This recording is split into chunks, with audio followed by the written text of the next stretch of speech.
환영입니다. 특집 더불어민주당 제19대 대통령 예비후보자 토론회 이 네 분의 후보 지금 제 앞에 나와 계십니다. 제 왼쪽에 두 분의 후보, 오른쪽에 두 분의 후보가 앉아 계신데 오늘 방송 시작하기 직전에 네 분의 후보가 직접 사다리 타기라는 참 고전적 방식을 통해서 발언 순서와 좌석을 결정했습니다. 그 순서대로 지금부터 소개드리고 또 진행을 하도록 하죠. 자, 1번 이재명 후보 어서 오십시오. 네, 반갑습니다. 네. 이재명입니다. 2번 문재인 후보 어서 오십시오. 예, 안녕하십니까. 3번 최성 후보 어서 네, 반갑습니다. 그리고 4번 안희정 후보 어서 오십시오. 예, 반갑습니다. 네. 토론의 진행 요령 잠깐 설명드릴게요. 맨 처음 이제 모두 발언, 그다음에 공통 질문 한 두 개 소화하고요.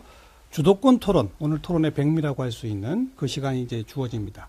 그리고 뒷부분에 이 짤막한 공통 질문들이 준비가 되어 있고요. 오늘 생방송 중에 청취자분들이 문자로 보내신 질문 가운데 하나를 또 선택해서 그건 지금 어떤 질문이 올지 저도 모르죠. 그 질문을 마지막으로 드리도록 하고 마무리 발언 시간, 이렇게 시간을 드리도록 하겠습니다. 먼저 모두 발언 시간입니다. 내가 왜 대통령이 되어야 하는지, 아마도 지금의 시대 정신 그리고 그거에 대한 나의 어떤 소명, 이런 부분을 밝히실 수 있는 기회 같은데요. 시간은 2분이고요. 1번 이재명 후보부터 시작하시죠. 국민 여러분 반갑습니다. 이재명 후보입니다. 이 한겨울에 촛불을 들고 치열하게 싸우시는 우리 국민 여러분들이 참으로 원하는 새로운 나라가 있을 겁니다. 그야말로 70년의 적폐를 청산하고 모두가 공평한 기회를 누리는 공정한 나라, 그런 나라를 위해서 우리는 함께 열심히 싸웠습니다. 그러나 그 길은 참으로 멀고도 험합니다. 기득권자들의 횡포를 그야말로 해체하고 모든 사람들이 공정한 기회를 누리는 나라를 만들려면 이 나라를 이렇게 만든 소위 정경유착, 부패한 정치 권력과 경제 권력들의 기득권을 해체해야 합니다. 그 길은 참으로 멀고 모든 정치인들이 그런 약속을 하지만 과연 실행할 수 있을지에 대해서는 많은 사람들이 의구심을 갖고 있습니다.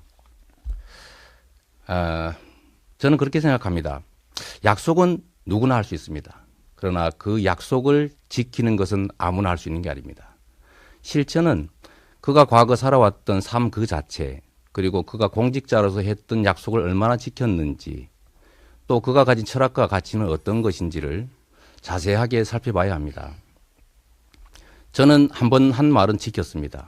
그리고 때와 장소, 상대에 따라서, 그리고 내 필요에 따라서 제 태도나 말을 바꾸지 않습니다. 국민에게 한 약속은 그야말로 천금처럼 지켜야 하기 때문입니다. 지금 제가 만드는 공약들도 철저하게 지킬 수 있는 것들만 엄선하고 있습니다. 철학과 가치가 뚜렷하고 기득권자들과 싸우는 데 있어서 망설임이 없고, 그리고 작은 성과나마 만들어 왔기 때문에 국민 여러분께서 기초단체장임에도 불구하고 이 자리에 불러주셨습니다.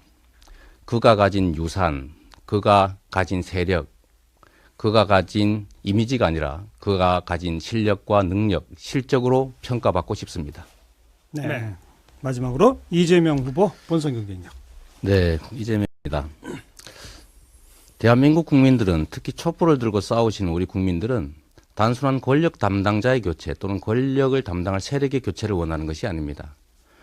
우리들의 삶 자체를 바꿀 수 있는 그야말로 공정한 기회가 보장되는 공정한 나라, 그런 나라를 원하고 또 그래서 치열하게 싸우고 있습니다. 권력을 바꿔도 세상에 바뀌지 않는다면, 국민들의, 우리의 삶이 바뀌지 않는다면 의미가 없습니다. 자칫 잘못해서 역시 무능한 진보라고 하는 낙인이 찍힐 경우에는 다시는 우리 진보 세력에게 국민들은 기회를 주지 않을 겁니다. 국민들이 원하는 세상으로 바꿔야 합니다. 단순히 권력의 교체가 아니라 더 좋은 세상의 교체를 위해서 실제로 기여할 수 있는 사람이 필요합니다. 그리고 우리 후보들 중에 이 사회의 불공정과 불합리, 불법을 자행하고 있는 정치 기득권 또는 경제 기득권자와 싸울 수 있는 후보가 누군지를 여러분이 판단해 주셔야 합니다. 친재벌 후보냐, 친서민 후보냐. 친재벌 만약에 집권을 한다면 저는 그게 결국은 우리의 삶 자체는 바꾸지 못하고 권력 담당자만 또는 단순한 집권 세력만 바꾸는 결과를 만들게 될 것이다. 그래서 야권 연합 정권을 통해서 우리 야권이 진정으로 바라는 그야말로 사람들의 공정한 기회가 보장되는 제대로 된 세상을 만드는 일, 그런 일은 흑수저인 이재명만이 할 수 있다고 말씀드리고 싶습니다. 제 네. 생각입니다. 네. 이재명 후보 개헌 공약입니다. 네, 많은 분들이 아시는 것처럼 지금의 헌법은 1987년 과도기적으로 만들어진 그런 아주 오래된 헌법입니다. 사람으로 치자면 철진한 옷 같은 것이죠. 현대 사회에 맞는 또 우리 국민적 욕구에 맞는 방향으로 대대적인 개편이 이루어져야 합니다. 내용으로 본다면 이 한반도의 위기 상황 등을 고려해서 전 대통령제를 유지하고 대통령의 권한을 활용해서 70년의 적폐를 청산하고 정상적인 사회로 일단 바꿔야 되기 때문에 대통령제를 유지하는 게 좋겠다라는 입장입니다. 그리고 말씀하신 것처럼 지방에 대한 자치분권이 강화되고 또 중앙 국가기관 간의 권한이 분배된 분권형 대통령제면 좋겠고 또 4년 중임제를 통해서 국정의 안정성을 좀 확보하면 좋겠습니다. 다만 그 내용 중에서 저는 직접 민주적 요소를 좀 많이 강화할 필요가 있겠다라는 생각을 합니다. 국민 소환이라든지 국민 발안, 국민 투표를 좀 강화해서 이제는 국민들이 이 나라의 주권자로서 진정 이 나라 국가 운영에 참여할 수 있는 기회를 부여해야 된다고 생각합니다.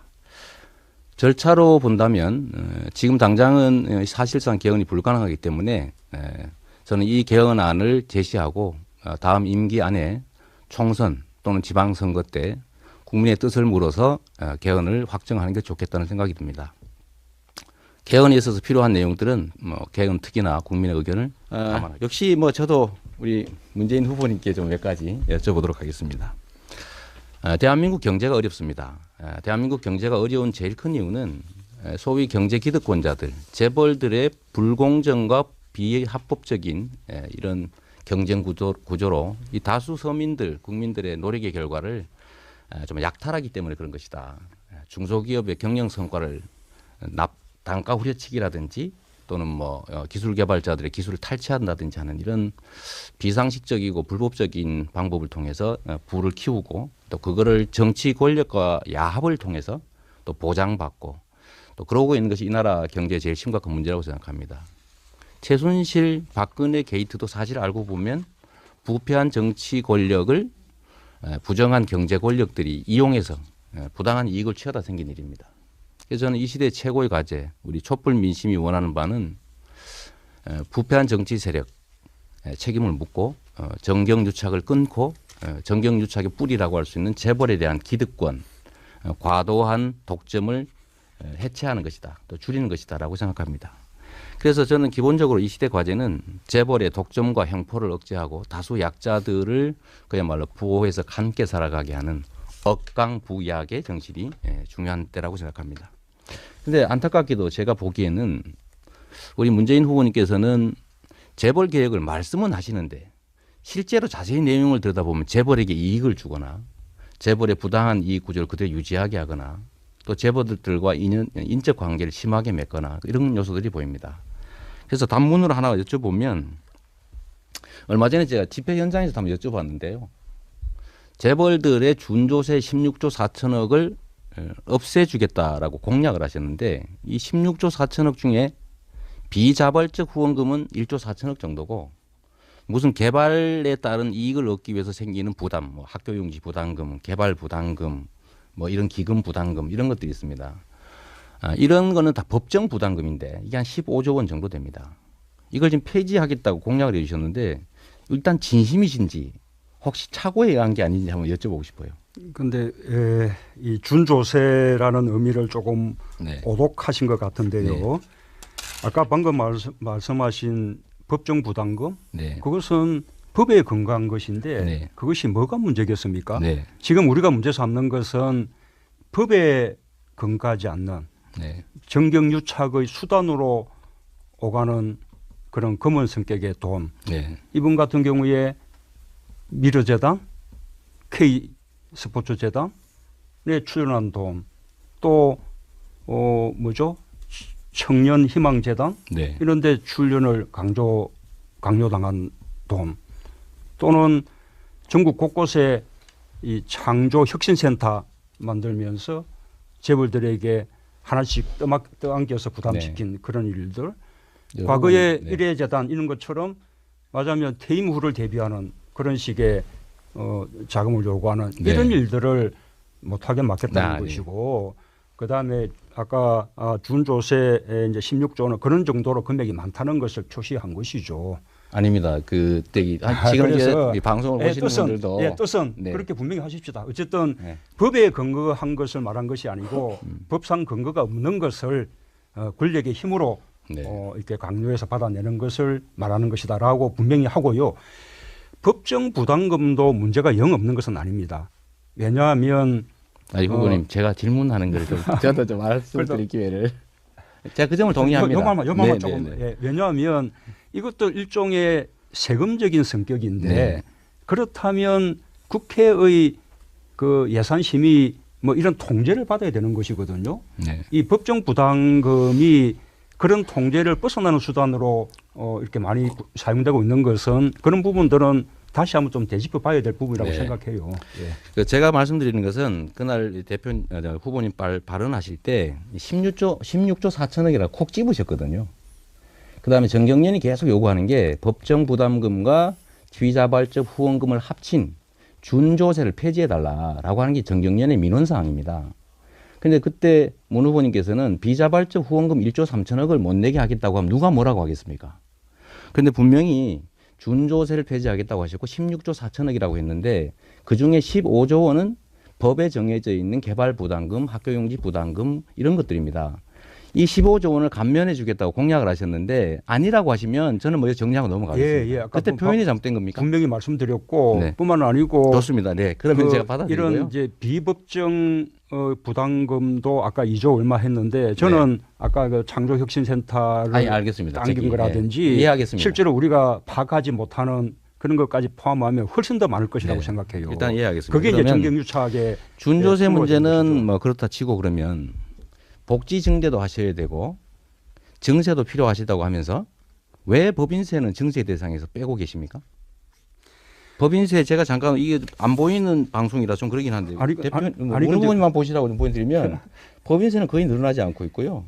이 소득세 국민의 세금은 23조 원이 늘어났습니다. 자 우선 네. 이 근데 부분, 왜 우선 이 부분은 좀 분명히 할 것은 법인세 정세는 우리가 일자리 예산이라든지 복지 예산이라든지 네. 또는 아까 우리 뭐 이재명 후보님의 공약 같으면 기본소득 보장을 하기 위한 재원 대책으로 이야기되는 것이고 네. 그것하고 재벌 개혁은 다른 것이죠. 자, 그 말씀을 우선 드리고 그다음에 저는 또 법인세 정세를 하지 않겠다고 한 바가 없습니다. 정세가 필요한데 정세가 순서가 있다.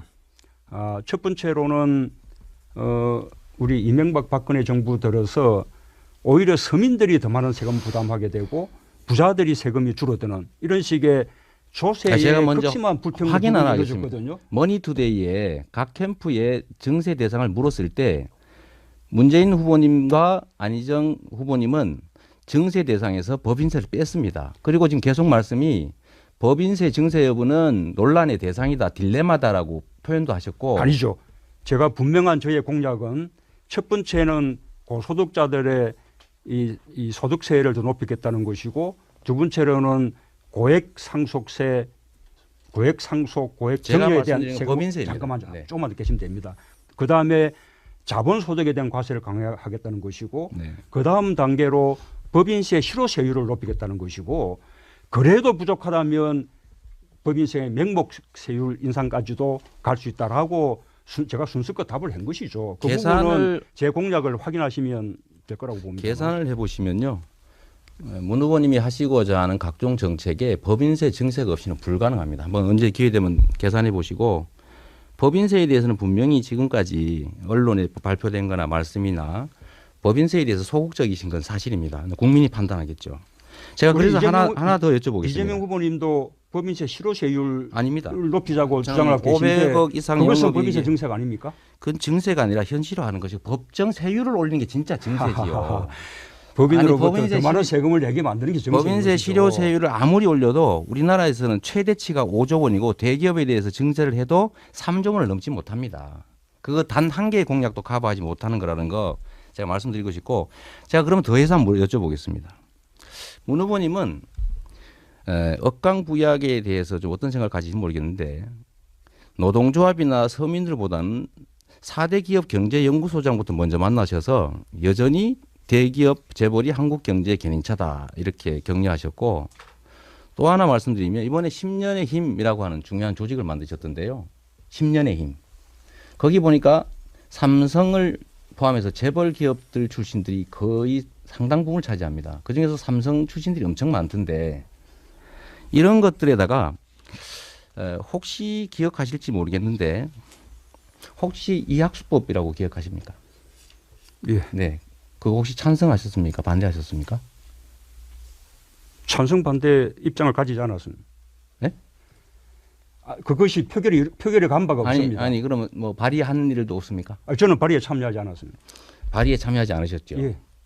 범죄자들의 범죄 수익을 환수하는 것은 자연적 정의라고 보는데 그런데도 참여하지 않으셨고 또 심지어 아까 말씀드렸던 이학수법뿐만 아니라 잠시만. 네 이런 이게 시간이 모든 법안에 모든 국회의원들이 다 발의에 참여하는 건 아니죠. 발의에- 발의는 필요한 숫자만 이렇게 확보되면 발의가 되는 것이고 103 그 법안에 대한 찬반은 표결 때 이게 표명하게 되는 것이죠. 103명이 참여하는데 문 후보님은 참여하지 않으셨어요. 그리고 전당대회 전에는 참여하겠다고 말씀하셨다가 당대표 되신 다음에 유구무원하셨습니다. 근데 이런 것들에다가 과거 삼성에 대한 엑스파일 그 특검에 대해서도 역시 반대 의견을 가지시지 않았었나 이런 생각이 드는데 이런 점들을 보면 상당히 서민 다수보다는 강자인 삼성이나 재벌에 대해서 좀 편향적이신 후보가 아니실까 하는 국민들의 걱정이 있습니다. 친재벌 후보 아니냐. 그래도 너무나 지금 중요한 말씀을 하셨으니까 네. 이 답변할 기회는 주셔야겠죠. 네, 그럼요. 우선은 제가 재계 인사들도 당연히 만나죠.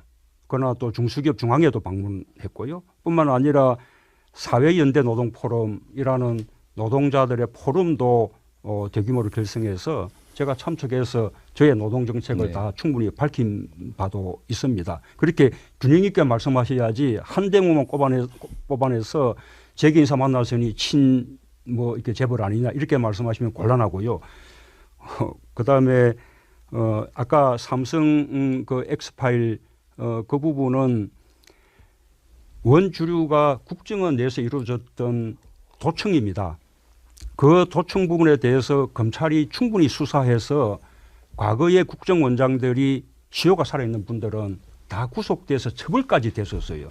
그런데 그 수사를 하는 그 시기에 특검으로 가자 그러면 거기에 대한 검찰 수사가 중단될 수밖에 없는 것입니다. 저는 그 점을 반대했던 것이고 뜻값 부분, 검사들의 뜻값 부분에 대한 특검은 그것은 별개의 문제다라고 제가 분명히 말씀드렸고 그 부분은 자료가 남아 있죠. 네, 알겠습니다. 저는 문재인 후보님께서 서민 다수를 대표하는 그런 후보가 되시고 또 친재벌 후보 이런 말씀 안 듣기를 바랍니다만 정책적이나 이런 측면에서 좀 더 많은 배려를 해주셨으면 하는 바람으로 제 질문을 마치고 재계에서는 좀 좋아하겠습니다. 이 질문에서. 네, 우리 안희정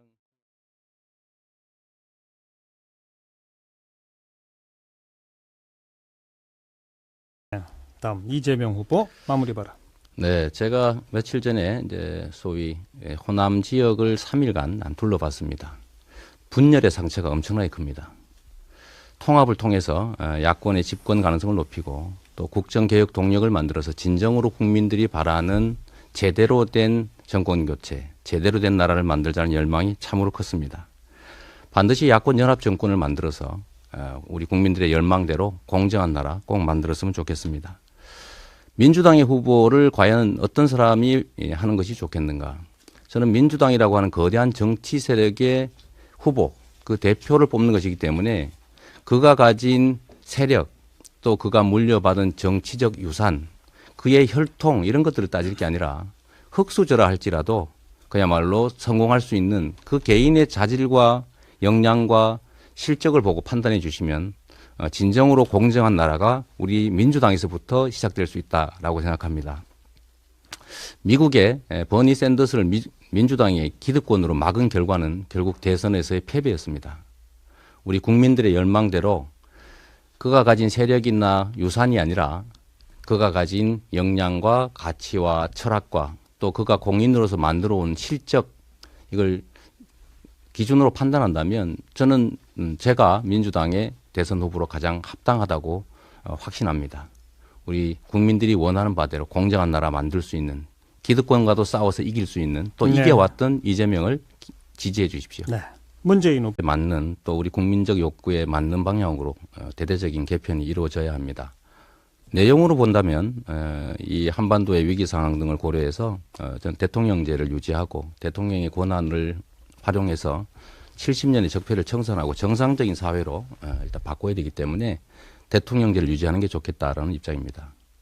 그리고 말씀하신 것처럼 지방에 대한 자치분권이 강화되고 또 중앙 국가기관 간의 권한이 분배된 분권형 대통령제면 좋겠고, 또 4년 중임제를 통해서 국정의 안정성을 좀 확보하면 좋겠습니다.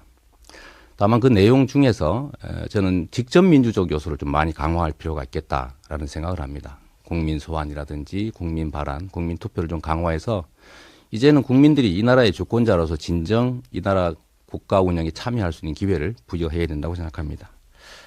절차로 본다면 지금 당장은 사실상 개헌이 불가능하기 때문에 저는 이 개헌안을 제시하고 다음 임기 안에 총선 또는 지방선거 때 국민의 뜻을 물어서 개헌을 확정하는 게 좋겠다는 생각이 듭니다.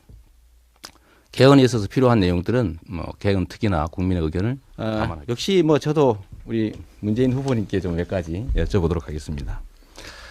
대한민국 경제가 어렵습니다. 대한민국 경제가 어려운 제일 큰 이유는 소위 경제 기득권자들, 재벌들의 불공정과 비합법적인 이런 경쟁 구조로 이 다수 서민들, 국민들의 노력의 결과를 좀 약탈하기 때문에 그런 것이다. 중소기업의 경영 성과를 단가 후려치기라든지 또는 기술 개발자들의 기술을 탈취한다든지 하는 이런 비상식적이고 불법적인 방법을 통해서 부를 키우고 또 공평한 기회를 누리는 공정한 나라, 그런 나라를 위해서 우리는 함께 열심히 싸웠습니다. 그러나 그 길은 참으로 멀고도 험합니다. 기득권자들의 횡포를 그야말로 해체하고 모든 사람들이 공정한 기회를 누리는 나라를 만들려면 이 나라를 이렇게 만든 소위 정경유착, 부패한 정치 권력과 경제 권력들의 기득권을 해체해야 합니다. 그 길은 참으로 멀고 모든 정치인들이 그런 약속을 하지만 과연 실행할 수 있을지에 대해서는 많은 사람들이 의구심을 갖고 있습니다. 저는 그렇게 생각합니다. 약속은 누구나 할 수 있습니다. 그러나 그 약속을 지키는 것은 아무나 할 수 있는 게 아닙니다. 실천은 그가 과거 살아왔던 삶 그 자체, 그리고 그가 공직자로서 했던 약속을 얼마나 지켰는지, 또 그가 가진 철학과 가치는 어떤 것인지를 자세하게 살펴봐야 합니다. 저는 한 번 한 말은 지켰습니다. 그리고 때와 장소, 상대에 따라서, 그리고 내 필요에 따라서 제 태도나 말을 바꾸지 않습니다. 국민에게 한 약속은 그야말로 천금처럼 지켜야 하기 때문입니다. 지금 제가 만드는 공약들도 철저하게 지킬 수 있는 것들만 엄선하고 있습니다. 철학과 가치가 뚜렷하고 기득권자들과 싸우는 데 있어서 망설임이 없고, 그리고 작은 성과나마 만들어 왔기 때문에 국민 여러분께서 기초단체장임에도 불구하고 이 자리에 불러주셨습니다. 그가 가진 유산, 그가 가진 세력, 그가 가진 이미지가 아니라 그가 가진 실력과 능력, 실적으로 평가받고 싶습니다. 네. 마지막으로 이재명 후보 본선 경쟁력. 네, 이재명입니다. 대한민국 국민들은, 특히 촛불을 들고 싸우시는 우리 국민들은 단순한 권력 담당자의 교체 또는 권력을 담당할 세력의 교체를 원하는 것이 아닙니다. 우리들의 삶 자체를 바꿀 수 있는 그야말로 공정한 기회가 보장되는 공정한 나라, 그런 나라를 원하고 또 그래서 치열하게 싸우고 있습니다. 권력을 바꿔도 세상에 바뀌지 않는다면, 국민들의 우리의 삶이 바뀌지 않는다면 의미가 없습니다. 자칫 잘못해서 역시 무능한 진보라고 하는 낙인이 찍힐 경우에는 다시는 우리 진보 세력에게 국민들은 기회를 주지 않을 겁니다. 국민들이 원하는 세상으로 바꿔야 합니다. 단순히 권력의 교체가 아니라 더 좋은 세상의 교체를 위해서 실제로 기여할 수 있는 사람이 필요합니다. 그리고 우리 후보들 중에 이 사회의 불공정과 불합리, 불법을 자행하고 있는 정치 기득권 또는 경제 기득권자와 싸울 수 있는 후보가 누군지를 여러분이 판단해 주셔야 합니다. 친재벌 후보냐, 친서민 후보냐. 친재벌 만약에 집권을 한다면 저는 그게 결국은 우리의 삶 자체는 바꾸지 못하고 권력 담당자만 또는 단순한 집권 세력만 바꾸는 결과를 만들게 될 것이다. 그래서 야권 연합 정권을 통해서 우리 야권이 진정으로 바라는 그야말로 사람들의 공정한 기회가 보장되는 제대로 된 세상을 만드는 일, 그런 일은 흑수저인 이재명만이 할 수 있다고 말씀드리고 싶습니다. 제 네. 생각입니다. 네. 이재명 후보 개헌 공약입니다. 네, 많은 분들이 아시는 것처럼 지금의 헌법은 1987년 과도기적으로 만들어진 그런 아주 오래된 헌법입니다. 사람으로 치자면 철진한 옷 같은 것이죠. 현대 사회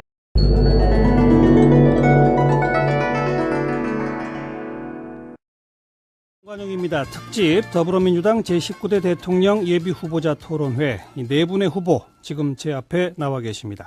제 왼쪽에 두 분의 후보, 오른쪽에 두 분의 후보가 앉아 계신데 오늘 방송 시작하기 직전에 네 분의 후보가 직접 사다리 타기라는 참 고전적 방식을 통해서 발언 순서와 좌석을 결정했습니다. 그 순서대로 지금부터 소개드리고 또 진행을 하도록 하죠. 자, 1번 이재명 후보 어서 오십시오. 네, 반갑습니다. 네. 이재명입니다. 2번 문재인 후보 어서 오십시오. 예, 안녕하십니까? 3번 최성 후보 어서 네, 반갑습니다. 그리고 4번 안희정 후보 어서 오십시오. 예, 반갑습니다. 네. 토론의 진행 요령 잠깐 설명드릴게요. 맨 처음 이제 모두 발언, 그다음에 공통 질문 한 두 개 소화하고요. 주도권 토론, 오늘 토론의 백미라고 할 수 있는 그 시간이 이제 주어집니다. 그리고 뒷부분에 이 짤막한 공통 질문들이 준비가 되어 있고요. 오늘 생방송 중에 청취자분들이 문자로 보내신 질문 가운데 하나를 또 선택해서 그건 지금 어떤 질문이 올지 저도 모르죠. 그 질문을 마지막으로 드리도록 하고 마무리 발언 시간, 이렇게 시간을 드리도록 하겠습니다. 먼저 모두 발언 시간입니다. 내가 왜 대통령이 되어야 하는지, 아마도 지금의 시대 정신 그리고 그거에 대한 나의 어떤 소명, 이런 부분을 밝히실 수 있는 기회 같은데요. 시간은 2분이고요. 1번 이재명 후보부터 시작하시죠. 국민 여러분 반갑습니다. 이재명 후보입니다. 이 한겨울에 촛불을 들고 치열하게 싸우시는 우리 국민 여러분들이 참으로 원하는 새로운 나라가 있을 겁니다. 그야말로 70년의 적폐를 청산하고 모두가 그거를 정치 권력과 야합을 통해서 또 보장받고 또 그러고 있는 것이 이 나라 경제의 제일 심각한 문제라고 생각합니다. 최순실, 박근혜 게이트도 사실 알고 보면 부패한 정치 권력을 부정한 경제 권력들이 이용해서 부당한 이익을 취하다 생긴 일입니다. 그래서 저는 이 시대의 최고의 과제, 우리 촛불 민심이 원하는 바는 부패한 정치 세력 책임을 묻고 정경유착을 끊고 정경유착의 뿌리라고 할 수 있는 재벌에 대한 기득권, 과도한 독점을 해체하는 것이다, 또 줄이는 것이다라고 생각합니다. 그래서 저는 기본적으로 이 시대 과제는 재벌의 독점과 형포를 억제하고 다수 약자들을 그야말로 부호해서 함께 살아가게 하는 억강부약의 정신이 중요한 때라고 생각합니다. 그런데 안타깝게도 제가 보기에는 우리 문재인 후보님께서는 재벌 개혁을 말씀은 하시는데 실제로 자세히 내용을 들여다보면 재벌에게 이익을 주거나 재벌의 부당한 이익 구조를 그대로 유지하게 하거나 또 재벌들과 인적 관계를 심하게 맺거나 이런 요소들이 보입니다. 그래서 단문으로 하나 여쭤보면 얼마 전에 제가 집회 현장에서 한번 여쭤봤는데요. 재벌들의 준조세 16조 4천억을 없애주겠다라고 공약을 하셨는데 이 16조 4천억 중에 비자발적 후원금은 1조 4천억 정도고 무슨 개발에 따른 이익을 얻기 위해서 생기는 부담, 뭐 학교용지 부담금, 개발 부담금, 뭐 이런 기금 부담금 이런 것들이 있습니다. 이런 거는 다 법정 부담금인데 이게 한 15조 원 정도 됩니다. 이걸 지금 폐지하겠다고 공약을 해주셨는데 일단 진심이신지 혹시 착오에 의한 게 아닌지 한번 여쭤보고 싶어요. 근데 이 준조세라는